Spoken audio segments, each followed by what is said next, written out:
जय श्री कृष्ण। जय माताजी। हर हर महादेव। आज આપણે ભગવાન જગન્નાથની પૌરાણિક કથા જાણશું। જય જગન્નાથ ભગવાન કી જય। ભક્તો ભગવાનના મંદિરમાં તો દર્શન કરવા 12 માસ જાય છે, પરંતુ અષાઢી બીજ એક એવો અવસર છે જ્યારે ભગવાન સ્વયં ભક્તોને દર્શન આપવા માટે તેમની પાસે જાય છે। પુરી અને અમદાવાદ સહિત અનેક શહેરોમાં અષાઢી બીજે જગન્નાથજીની રથયાત્રા નીકળે છે, જેમાં લાખો ભક્તો દર્શનનો લાભ લે છે અને રથનું દોરડું ખેંચીને વૈકુંઠ પ્રાપ્તિનો માર્ગ મોકળો કરે છે। જગન્નાથજીની રથયાત્રા પાછળની કથા ખૂબ જ રસપ્રદ છે। એવું માનવામાં આવે છે કે એકવાર દેવી સુભદ્રા પોતાની સાસરિયામાંથી દ્વારિકા આવ્યા હતા। તેમણે પોતાના બંને ભાઈઓને નગર દર્શનની ઈચ્છા જણાવી।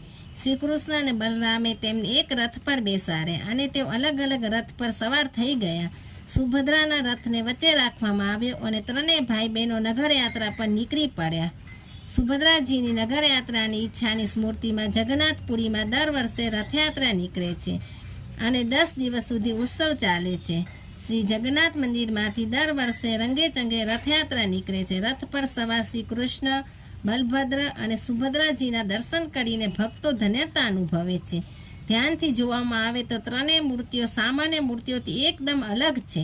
રથયાત્રાની ત્રણેય મૂર્તિઓનો ઉપરનો ભાગ અધૂરો જોવા મળે છે। તેની પાછળ એક કથા જોડાયેલી છે। તે કથા પ્રમાણે જ રાજા ઇન્દ્રધુમન પોતાના પરિવાર સાથે નીલાચલ સાગર પાસે ઓડિશામાં રહેતા હતા। એકવાર રાજા ઇન્દ્રધુમનને ઈચ્છા થઈ કે ભગવાન જગન્નાથ, બલરામ અને સુભદ્રાજીની મૂર્તિ બનાવવામાં આવે।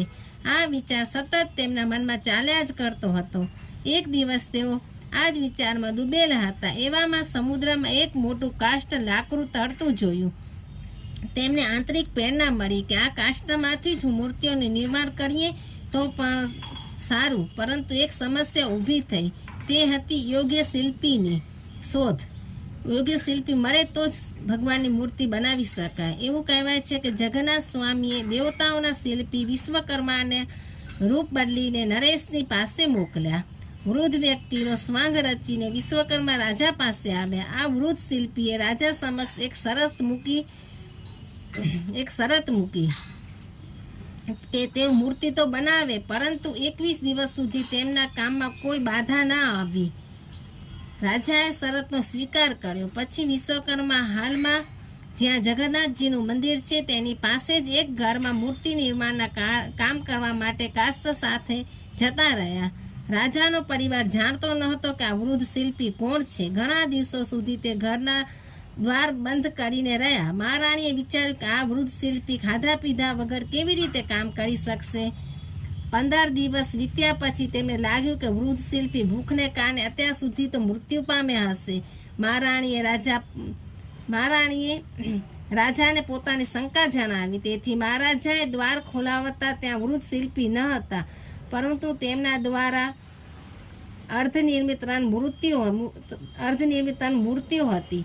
આ જોઈ રાજા અને રાણી દુઃખી થઈ ગયા। તે ક્ષણે જ ભવિષ્યવાણી થઈ કે હે નરેશ, દુઃખી ન થશો, અમે આ જ રૂપમાં રહેવા માંગીએ છીએ।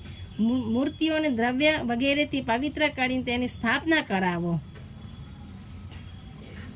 તો આ હતી જગન્નાથ ભગવાનની કથા। મારી ચેનલ સારી લાગી હોય તો લાઈક કરો, વધુમાં વધુ લોકોને શેર કરો અને સબસ્ક્રાઈબ કરો। જય શ્રી કૃષ્ણ। હર હર મહાદેવ।